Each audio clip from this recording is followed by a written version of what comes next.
Smart TV. Okay, ito start tayo. Ito ang before ni brother, oh. Napaka-solid na mukha ni brother, oh. Okay, ito na, start tayo mga ka-brother. Ang gupit ng mga ka-brother ay bald fade. Yan, ang taas niya number 5.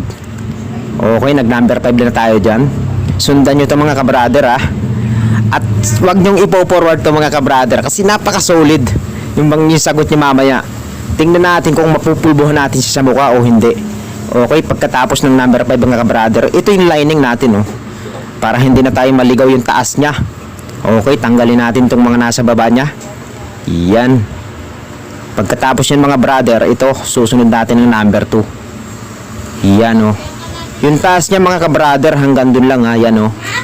Yan, hanggang dyan lang yung taas niya mga ka-brother. Okay, ito, ang bilis naman. Parang nandun agad tayo, okay? Okay, ito na siya. Hanggang dun, yung magiging ano natin, oh. Yan, parang ganito yan mga ka-brother, oh. Yan, ganyan, oh. Yan, yun, parang ganyan. Yung nasa taas na, nasa taas sa guhit, hanggang dun tayo nag number 2. At yung nasa baba, dun tayo magna number 1. Yan, oh, number 1 tayo. Hanggang paikot, hanggang dun sa kanan. Yan, yan, hanggang dyan. Okay, 0 tayo, half lever. Tatanggalin natin yung kanto hanggang paikot.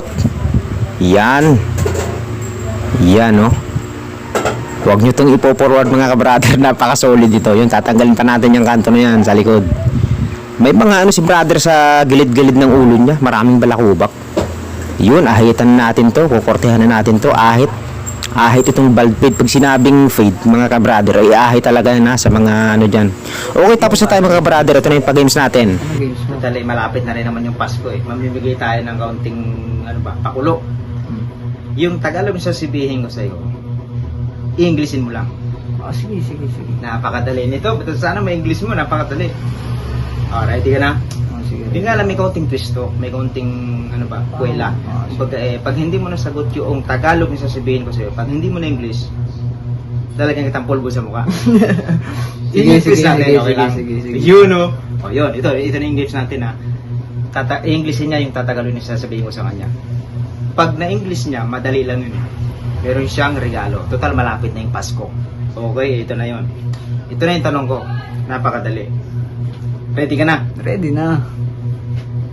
Kumain ka na ba? In English.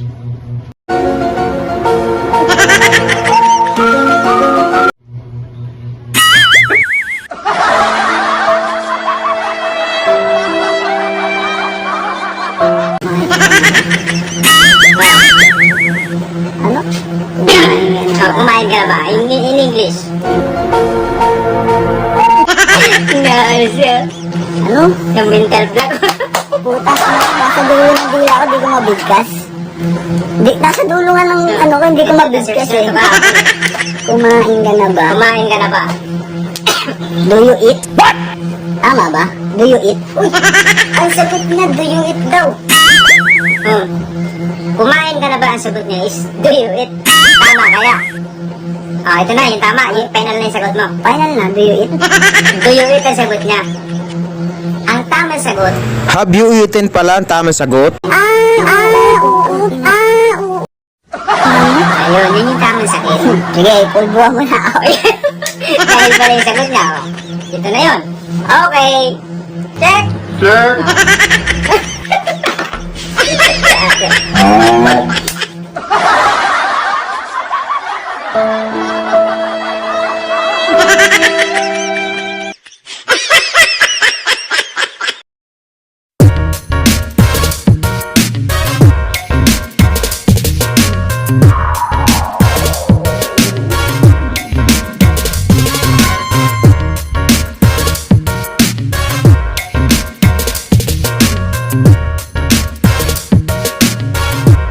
At yun na nga ang sagot ng ating ka-brother. Napakalupit yung sagot niya sa kumain ka na ba, do you eat?